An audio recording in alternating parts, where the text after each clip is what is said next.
E aí, galerinha, beleza? Vamos lá para mais um vídeo, ó. Como eu disse, próximo vídeo da playlist, segmento, ponto médio de segmento. Que é uma nova questão que a gente pode pensar a respeito desse conteúdo. O conteúdo vai evoluir, tá indo passo a passo, para você captar aí bem esse conteúdo, certo? A gente vai ter uma demonstração aqui hoje, certo? Assim como a gente fez com as outras fórmulas, ou os outros conceitos, né? Não só aqui analítica, mas vou tentar fazer isso em outros momentos também. O que for pertinente demonstrar, será demonstrado. Certo? É o seguinte, para ponto médio de segmento, a gente começa a perceber o seguinte, em geometria plana, em plana, o que acontece quando você vai trabalhar com ponto médio? Você traça o segmento, né? Traça o segmento ali, e você mede o comprimento do segmento e você divide ele por dois. Basta fazer isso. Né? Então, naquela localização, já que o ponto é adimensional, né? Inclusive aqui também, né?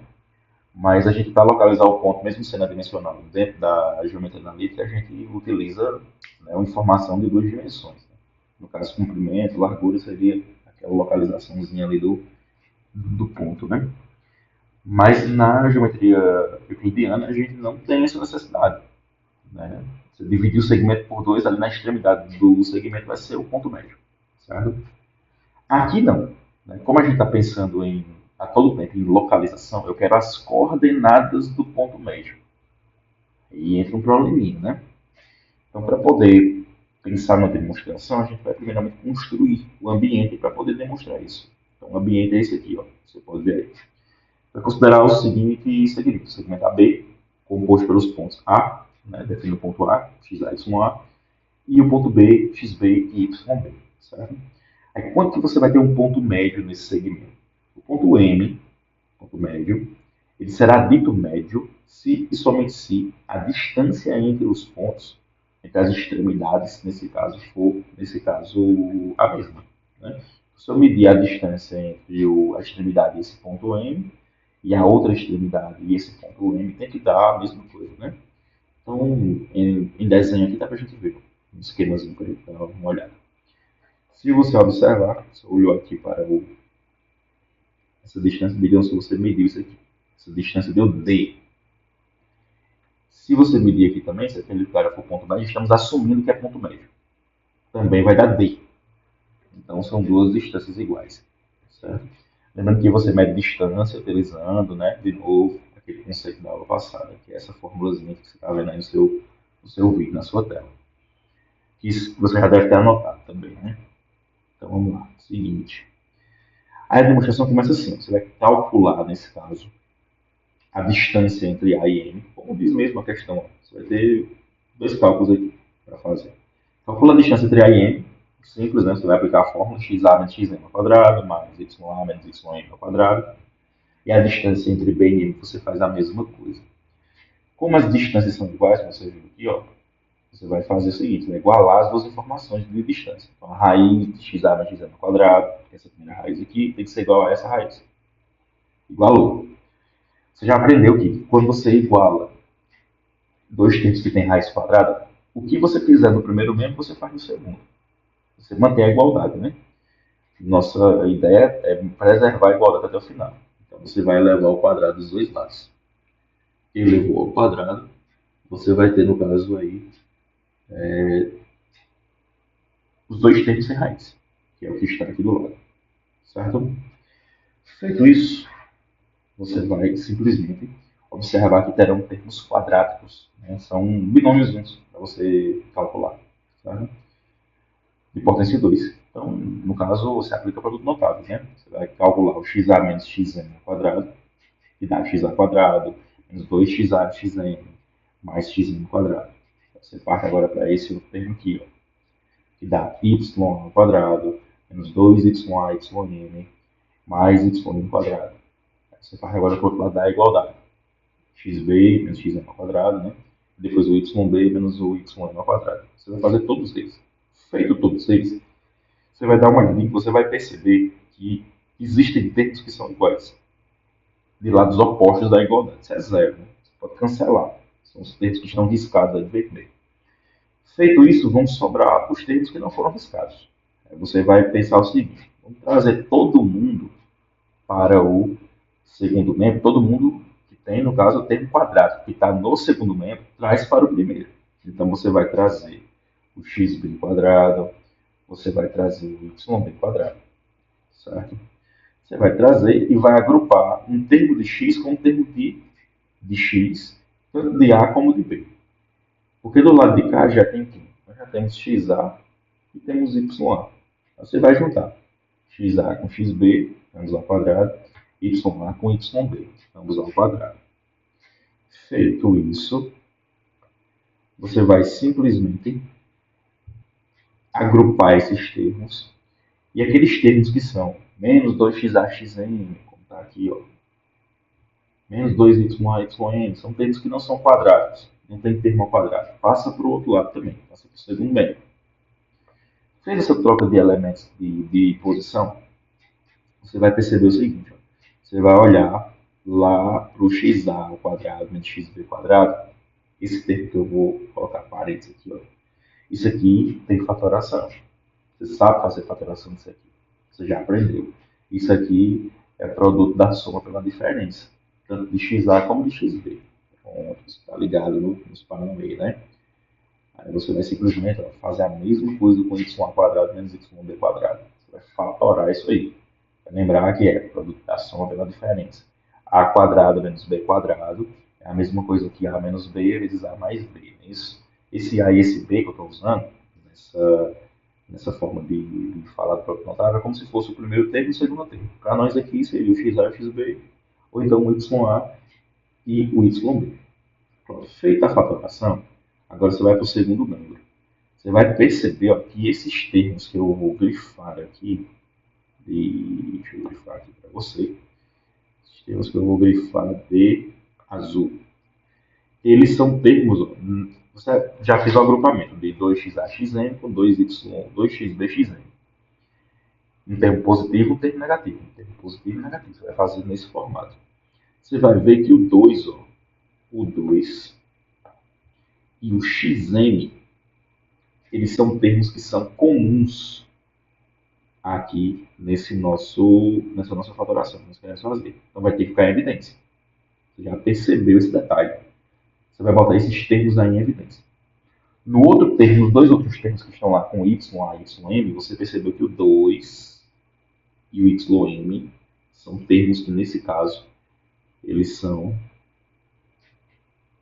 se repetem nos dois termos. Né? Nos dois monômios, eles se repetem. Você vai botar em evidência também. Feito isso, você vai para a parte de baixo. Nós vamos só repetir o termo que nós temos aqui. Ó. Vamos só repetir o termo que nós já fatoramos. Fizemos a fatoração, está embaixo aí. E fazemos a fatoração dos termos que eu disse para você. O 2xn, você bota em evidência, e o 2ym em cada termo. Vai sobrar o xa, xb, que está de verde aqui, ó. E vai sobrar o ya, yb, que está de frente aqui, que está de verde também. Feito isso, você vai pensar no seguinte, ó. Nós temos uma igualdade nisso, nós temos um sinal de mais aqui no meio, ó. Temos um sinal de mais aqui e aqui. Ou seja, temos dois termos. Perceba que ambos estão multiplicando. Também estão multiplicando. Aqui também está multiplicando. E nós temos uma igualdade. Consequentemente, os termos deverão ser comparados termo a termo. Então você vai aprender a fazer isso agora. Se você não sabe, você vai aprender a fazer agora. Perceba que o xa, xb, o xa menos xb, ele repete tanto aqui como aqui. Ó. E o ya, yb também vai repetir aqui. Ó. São termos idênticos. Né? Só que o que está multiplicando eles é que não está igual. Mas deve ser igual. Você concorda comigo? Que é, no caso, o 2xm tem que ser igual a xa mais xb. Do jeito que está seguindo a setinha aí, ó. Selecionei para você ver. Ó. O 2xm tem que ser igual ao xa xb. É a mesma coisa com 2ym. É a mesma coisa que, nesse caso, o ya mais yb. Certo? Feito isso, esses termos devem ser iguais, você iguala isso. Você vai escrever do jeito que está aqui, ó. O 2xm tem que ser igual a xa mais xb e o 2ym tem que ser igual a y mais yb. Como nós perdemos as coordenadas do ponto y, do ponto xm, ym, que é o ponto médio, nós iremos passar esse 2 dividindo, quer dizer, está multiplicando. Então você vai ficar com essa equação e essa equação. Ou seja, lembrando, desde o começo nós queríamos, de alguma maneira, isolar os elementos que compõem as coordenadas do ponto médio. Então você fez isso, colocou o x e o y em evidência, né? Desde o começo você já estava verificando, você tem que sempre estar mirando nesse ponto, nesses valores, para poder chegar em um resultado satisfatório. A ideia é isolar esses dois. E o que nós encontramos foi que o xa mais o xb sobre 2 é o xm, e que a soma das ordenadas dividido por 2 é o ponto y desse ponto, o valor y desse ponto m. Então, em resumo, fica assim, ó. Você tem o ponto médio, as coordenadas, respectivamente, serão a soma das abscissas das extremidades dos dois pontos de início que foram dados para você. Você divide por 2. E a metade da soma entre as ordenadas. Representam as coordenadas do ponto médio. Demonstraçãozinha interessante. Algumas também vão seguir esse mesmo processo também. A gente vai usar outras vezes também para outras deduções, certo? De fórmulas também. E para a gente finalizar aqui, vamos fazer um exemplo. Certo? Você vai ver mais simples, é tranquilo. Mas... Então é o seguinte, a solução. Ele quer o ponto médio entre o segmento AB. Então, esse ponto médio ele vai ser um ponto xn, ym, né? Isso como a gente viu. Que basicamente é só você somar as abscissas, que é 2 mais 5, e dividir por 2, e somar as ordenadas, menos 1 mais 3, dividir por 2. 2 mais 5 dá 7, né? Então fica 7 sobre 2. Divida não, deixa fracionário mesmo, dá 7. E menos 1 mais 3, menos 1 mais 3 é 2. 2 por 2 dá 1. Então o ponto médio tem essa localização aqui. Certo? Então, uma aplicação interessante. Para muita gente que vai ver isso apenas uma vez na vida, é bom sempre pensar em termos de, nesse caso, demonstrações. A matemática se sustenta por meio das demonstrações. É um exercício muito bom de lógica. Você tentar pegar um exercício como esse e tentar fazer. Pega um enunciadozinho. Né? Então, você mesmo introduz o conceito e pensa um pouquinho, dá uma rabiscada. É interessante um exercício como esse, certo?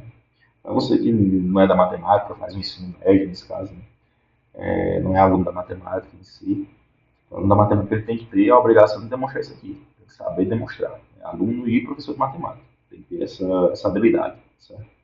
Na geometria analítica e em outras áreas da matemática, né? Se não tem essa habilidade, tem uma noção de como chega na demonstração final, muito importante. Hora ou outra um aluno pode pedir para você, né? Você como professor e tal, tem que ter essa noção. E você, aluno, verificar a fórmula, verificar, tentar entender, nesse caso, o processo de demonstração.